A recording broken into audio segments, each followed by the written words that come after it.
ومن يقتل مؤمنا متعمدا فجزاؤه جهنم خالدا فيها وغضب الله عليه ولعنه وأعد له عذابا عظيما.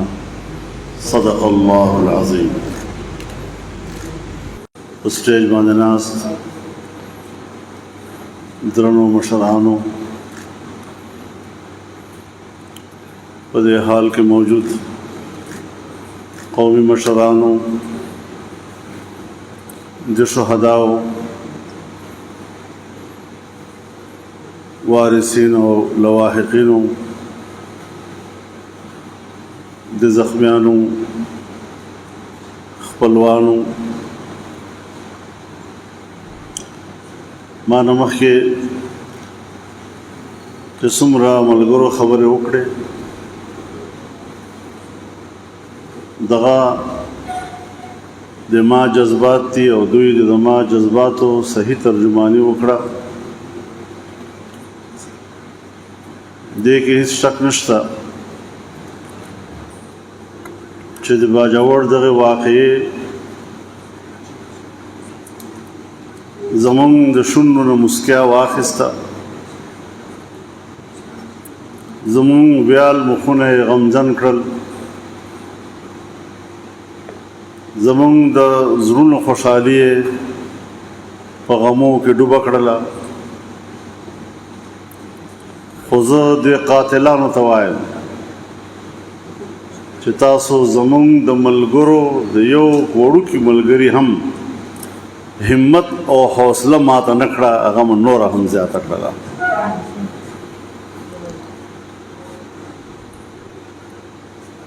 تاسو ته ملګرو خبرې وکړلې. زه چې پرون زخمیانو ته ورغلم، په سی ایم ایچ کې خو وزیر اعظم او آرمی چیف هم را سره و. زه چې اول خپل ملګري ته ودرېدم، ما سلام ورته وکړ. د ما سره د خبرو آغاز په دغه آیت قرآني سره وکړ: إن يمسسكم قرح فقد مس القوم قرح مثله وتلك الأيام نداولها بين الناس. مولوی صاحب دا جنگ دا، کله به مونږ ګټو او کله به دوی ګټي. دا ورځې به اوړي راوړي، ته به فکر نه کوې. مونږ تکړه یو. چې بل ته ودرېدم، هغه راته وایي چې ملګري مې لاړل، شهیدان شول، او زه په دغه ارمان پروت یم چې شهادت رتبې نه محرومه شوم.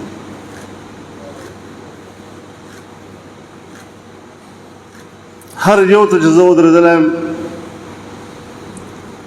په دغه نیت باندې چې زه به دوی له حوصله ورکوم، دوی ما ته حوصلې راکولې چې همت وانه دی، زمونږ په دې حالت باندې تا زړه کمزوری نه شي، ته مضبوط اوسه، مونږ مضبوط یو انشاءالله. یقینا زه د دغه جذبې دوی ته څه بدل ورکولی شم سوا د دې نه چې زه دغو جذبو ته سلام وکړم. زه په دغسې ملګرو فخر وکړم، په دغسې ملګرو باندې زه خپله شمله اوچته کړم، او انشاءالله دا شمله به په دنیا کې هم زموږ اوچته وي او په آخرت کې به انشاءالله العظیم اوچته وي. چې کوم خلق په دې خطا دي چې ګنې مونږ خدا جهاد کوو، دوی دې په ځان نه خطا کیږي، دا مفسدین دي. د الله مشیت څه ده؟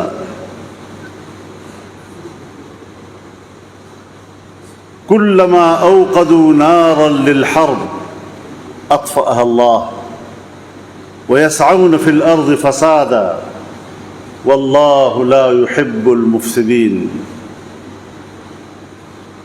چې کله هم دغه سازشان غواړي چې جنگ اور بل کی نو الله دا سازش ناکام کی او اور مړ کی او دوی کوشش دا وي چې په مخ ځمکه فساد پیدا کی او الله ته دا خلق خوښ نه دي.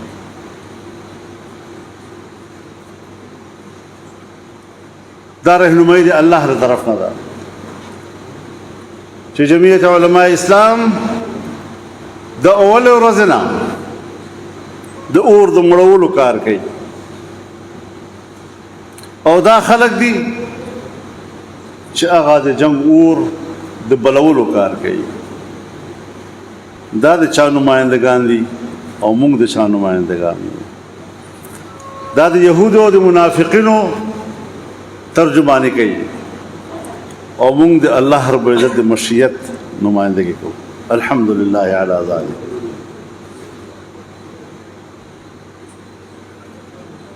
نبی علیہ الصلوۃ والسلام فرمی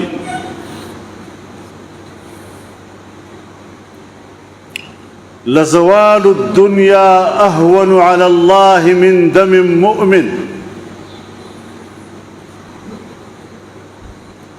د یو مؤمن په یو روایت کې راځي دم رجل مسلم د یو مسلمان سړي د وینې په مقابله کې الله تعالی آسان دي تمام دنیا ورکه کی تمام دنیا زوال او تباہی دا الله تعالی آسان ده د یک یو د مسلمان د وینې په مقابله کې.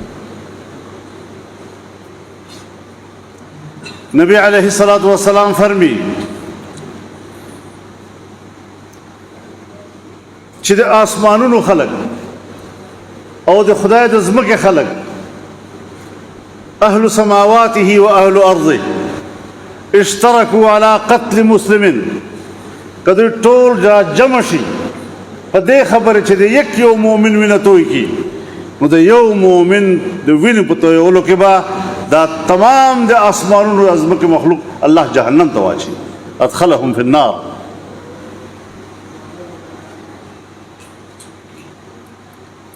دوی څه خبر دي چې د مسلمان د وینې څومره قدر ده. په یو روایت کې راځي نبی علیه الصلاۃ والسلام د کعبه طواف کاو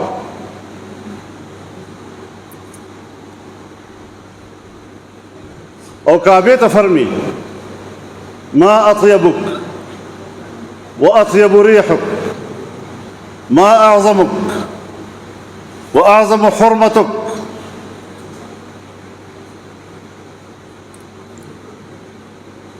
څومره پاکه یې او څومره خوشبو یې څومره د عظمت خاوند یې او څومره ستا حرمت لوی ده. لیکن د مؤمن د وینې حرمت لتا نه زیات ده.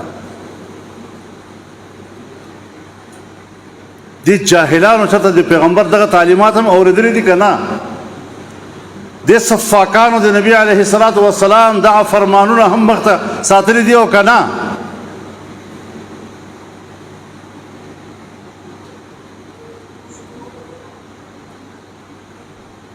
صحابه کرام یو کلي ته لاړل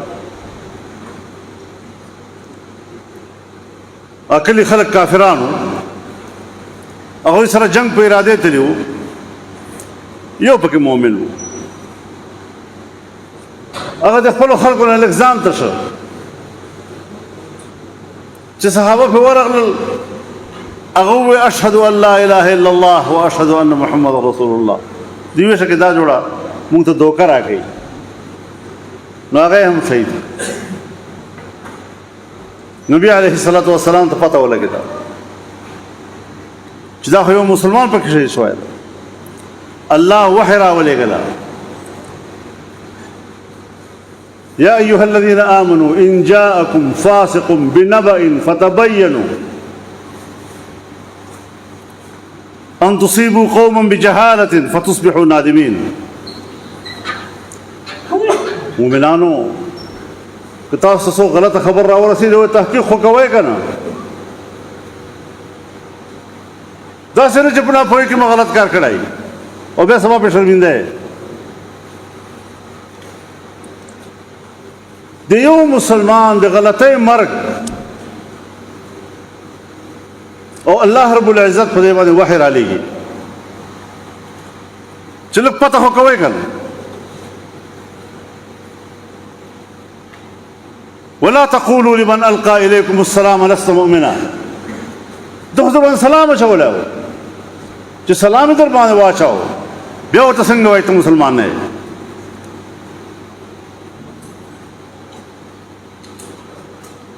دا خلک مؤمنانو ته کافران وایي. د یو مؤمن د ایمان انکار دا کفر ده، په خپل ورته سره کافر کېږي.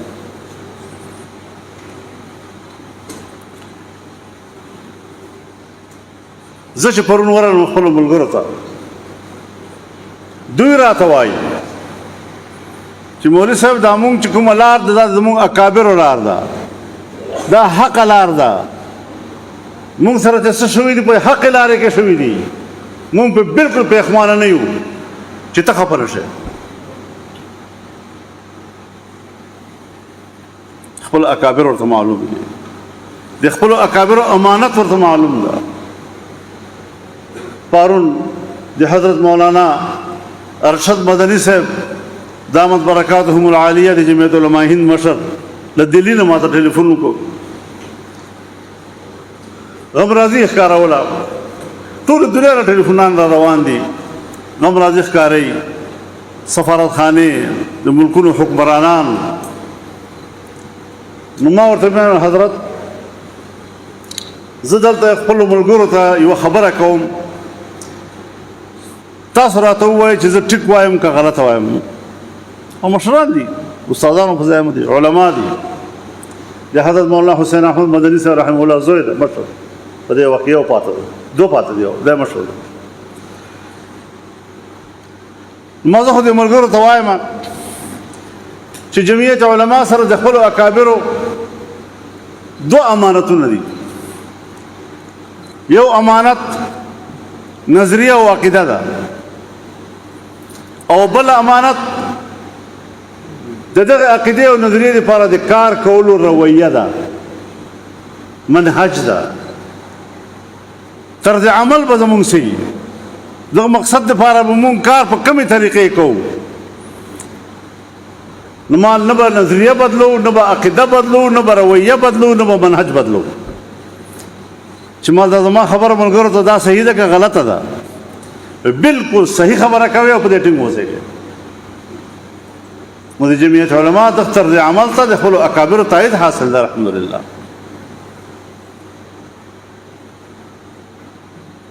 نور زه څه ویلی نه شم، په ما کې د وینا قوت ختم ده.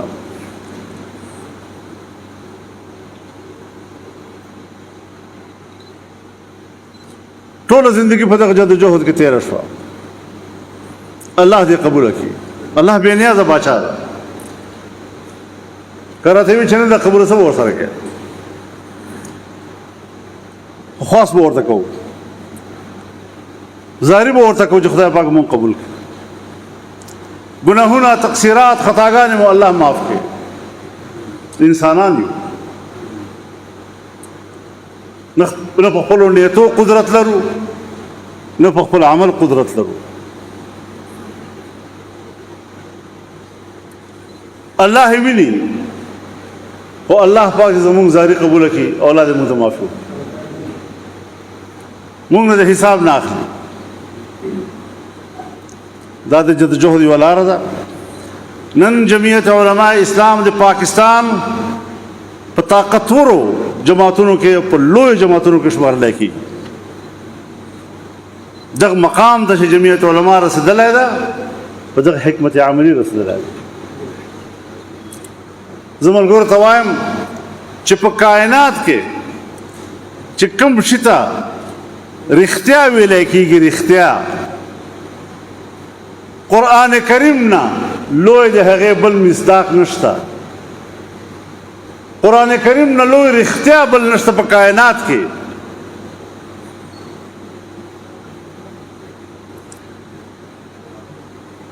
خو الله رب العالمین په څومره ځایونو کې ویلي دي کتاب و حکمه.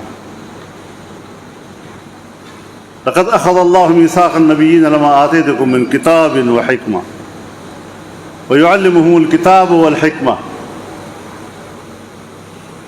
د الله کلام دا تقاضا کوي چې دې په دنیا کې خورول، دې په دنیا کې نافذول، دې په دنیا کې اشاعت او تعلیم او تنفیذ دا په حکمت سره کوي. ادعو الى سبيل ربك بالحكمه. الله لاره ته هم خلق راغواړي په حکمت او په دانایي سره به راغواړي. دغه کتاب و حکمه دا چې نبی علیه الصلاة والسلام ته را منتقله شي، بیا دا الکتاب والسنه دا جوړ شي. دا زموږ دپاره رهبر، دا زموږ دپاره رهنمایي ده. د نبی علیه الصلاة والسلام ژوند د ده د ژوند عادت او بیا یې وفرمیل چې دغه اتھارټي زه خپل خلفای راشدینو له هم ورکوم. علیکم بسنتي وسنة الخلفاء الراشدین المهدیین تمسکوا بها وعضوا علیها بالنواجذ. موږ ته دغه لارې پرېښې دي. اوس موږ په دغه جاهلانو باندې اعتماد وکړو، په دغو پسې اقتدا وکړو، د خپلو اکابرو چې د علم غرونه و هغوی پسې اقتدا وکړو. آسان سوال ده، غټ خبره نه ده. او دا درته وایم چې دغسې واقعات دا دومره ساده واقعات نه دي چې د دې یوه ساده وجه بیانه کړه او بس ځان ته خلاص کړه. خبرې نه، مونږ خو خپل بدل اخیسته، مونږ په نشانه خو ضیاء الله جان وو. دې نه مخکې هم تا زما اتلس کسان شهیدان کړي دي. دا ضیاء الله جان خو یوازې تا بل ځای کې هم پیدا کولی شوی. خو ملګرو یوې خبرې ته سوچ وکړئ، دغه ورځ او دغه وخت دا بالکل هغه وخت ته چې په کوم وخت باندې د چین نایب وزیر اعظم په ایرپورټ باندې کوزي او د سیپیک او نورو ترقیاتي منصوبو په حواله باندې پاکستان سره خبرو ته راغلی ده. نو په دغسې مواقعو باندې مخکې هم درنې شوي دي او د چین د صدر لارې نیولې دي او نن بیا هم دغه واقع وشوه چې خلکو ته د هغې اهمیت پته ونه لګي او هغې په مقابله کې ډېر لوی فساد جوړ شي او هغو ته پیغام ورکړي چې پاکستان ته پیسه مه ورکوئ، پاکستان کې بدوني ده. دا سیاسي او بین الاقوامي وجه ده. دې پسې وروسته هم قوتونه دي، دې پسې وروسته هم ډالر دي، د ډالرو بریف کیسونه دي. دا خدمتونه هسې نه کېږي. انسان وینه دومره ارزانه کړله چې ته به د ډالرو په قیمت کې بین الاقوامي سازش کې ملوث یې او ته به غریبو خلکو په وینو باندې دا سودا کوې. کرایه قاتله.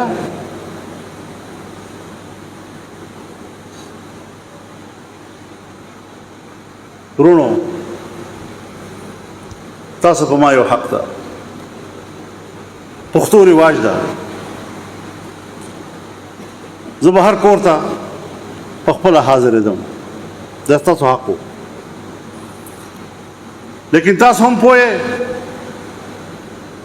دا ملګري هم ټول په دې پوه دي، انتظامیه هم په دې پوه ده چې دا نن دلته راتلو اجازت هم ماله نه و. خو ما ورته د هر قیمت باندې وتم چې هر څه وي.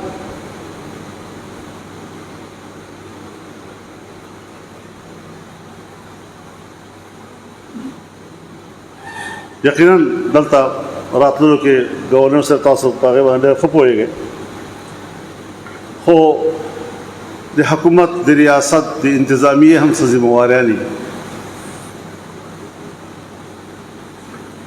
هغه هم خپل فرض سرته رسوي. هغه په ذهن کې هم دا وي چې یوې نه بعد بله حادثه ونه شي چېرته. او زه تاسو ته دا وایم چې ګیلې زموږ هم شته. داسې یو فورم به نه وي په دې تېر یو کال کې چې ما به په هغه فورم باندې د باجوړ د دغه عالمانو د شهادت خبره نه یې کړې او دا تپوس مې ته نه یې کړی چې په یو کال کې زما 18-19 کسان څنګه شهیدان کېږي. د دې مخنیوی ولې نه کوئ تاسو؟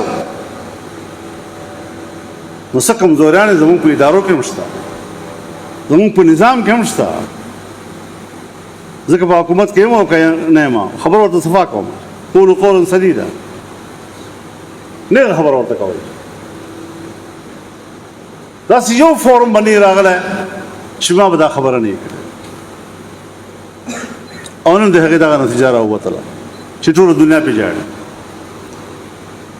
که عرب ملکونه دي، که OIC تنظیم ده، که اقوام متحده ده، تر اقوام متحده پورې ستاسو په دې واقعې باندې مذمت قراردونه راغله. که چین ده، که سعودي عرب ده، سعودي عرب سفیر اول ځل چې زه راورسېدم دی ما ته راورسېد، ایران سفیر راورسېد، چین حکومت تعزیت وکړ. نو زما محترم ورونو دنیا در سره ده انشاءالله، د دنیا همدردیانه در سره دي. خو دا خپل غم او دا تکلیف به چې د پښتو کومه درناوی ده په هغې به یې تېر وکړو.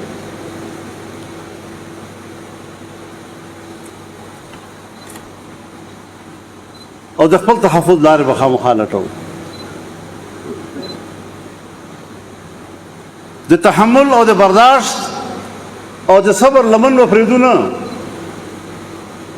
خو حکمت عملي به جوړو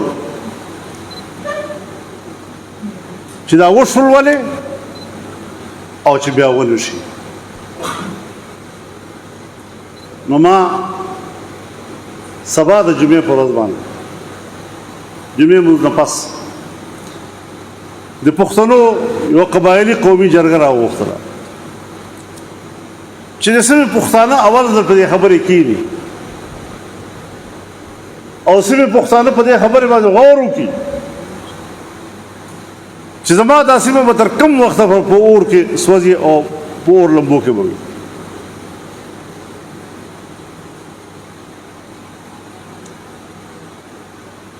بازار حاجي صاحب ورسره حاجي صاحب دا خو همیشه جرګو ته راځي.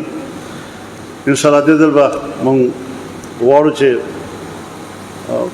شوکت صاحب هم په دې جرګه کې شریک وي او زه تاسو ټولو ته دا تاسو یو نماینده وفد جوړ کړئ، مولانا عبدالرشید صاحب تاسو یو نماینده وفد جوړ کړئ د باجوړ چې هغه راشي او سبا د ټولو پښتنو د جرګې ته دې حوالې سره حقایق وړاندې.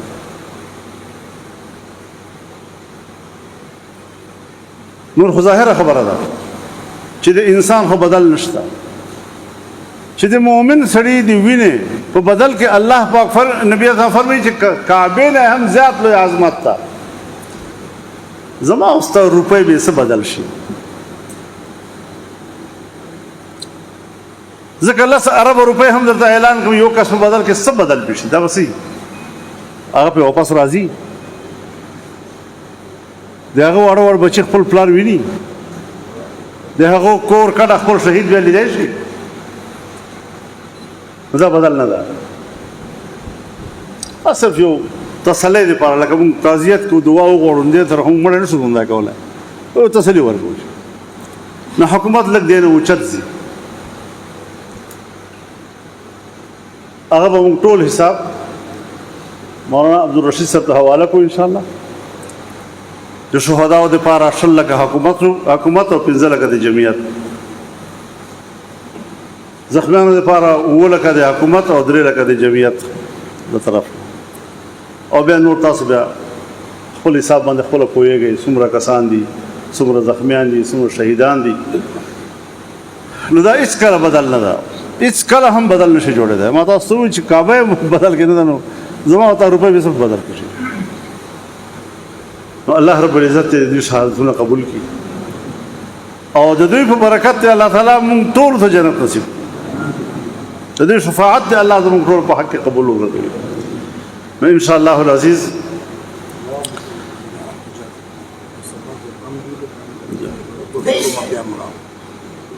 اوس دا سبا جرګه دا ستاسو د واقع په موضوع باندې ده ځکه زه وایم چې ستاسو د خپل باجوړ د دې څلور پنځه څومره تاسو مناسب بوله چې هغه راشي او هلته خپل تمام د قبایلي سیمې او د پښتنو سیمې چې کوم سیاسي ګوندونه دي د هغو مشران ټول راوغوښتي بلوچستان هم راوغوښتي دي بلکې دا واقع په روب کې هم وشوې په قلعه سیف الله کې هم وشولې په دې خیبر کې هم وشولې نو مختلفو ځایونو کې دا واقع دې نه مخکې شوي دي دغه واقع داسې حالات جوړ کړل چې راځي چې ټول پښتانه کېنو او په دې حواله باندې غور وکړو د خپل غم په هغې باندې خبره وکړو. تاسو به هم یو دروند وفد هغې ته وټاکئ چې سبا تشریف راوړي او په اصل حقایقو به تاسو خبرولای شئ. شاید زه داسې نشم مطمئن کولی لکه تاسو چې په خپلو الفاظو کې مطمئن کړئ او حقایق ورته وړاندې کړئ چې هغوی په پراخه توګه باندې په هغې باندې غور وکړي بحث وکړي تجزیه وکړي او خبره یوې نتیجې ته راوباسي. که په یو مجلس کې کیدای شي موږ یو ځای ته نه ورسو موږ به بیا جرګې کوو. موږ د تمام پاکستان آل پارټیز کانفرنس د تمامو سیاسي ګوندونو د هغې تجویز هم وړاندې کړی دی په 5 او 6 باندې جمعیت خپله مرکزي مجلس شورا اجلاس ته په هغې شورا اجلاس کې به موږ هغې ته حکمت عملي جوړو تاریخ به ورته مقررو انشاءالله په هغې کې به هم ټول پاکستان پارټیو سره ګوندونو سره خبره کوو چې دا زموږ حالات دي په دې حالات تاسو موږ څه لاره ښایه که زموږ مخالف دي که موافق دي راسې کښېنئ سره په دې خبره وکړو. دا یو څو خبرې په دغه موقع باندې ما تاسو په خدمت کې عرض کړې. ما سوچ کوم چې خدای زه به څنګه دې خلکو سره خبره کوم خو الله توفیق راکړه الله همت راکړه الله باندې دا همت نور هم زیات کړي او د دغو حالاتو مقابله کول د دې الله موږ توفیق راکړي او خدای دغه تاسو اجتماع قبوله وګرځوي. زه بیا تاسو نه معذرت کوم او ډېر په ډاګو الفاظ سره تاسو نه معافي غواړم چې تاسو حق داو پښتو رواج هم دغه ده چې زه به تاسو کور له درتلم خو ما دغه تعزیت په دغه ځای کې ټول باجوړ قبول کړي. الله تعالی مو خوشحاله ساته او الله تعالی مو په امن ساته.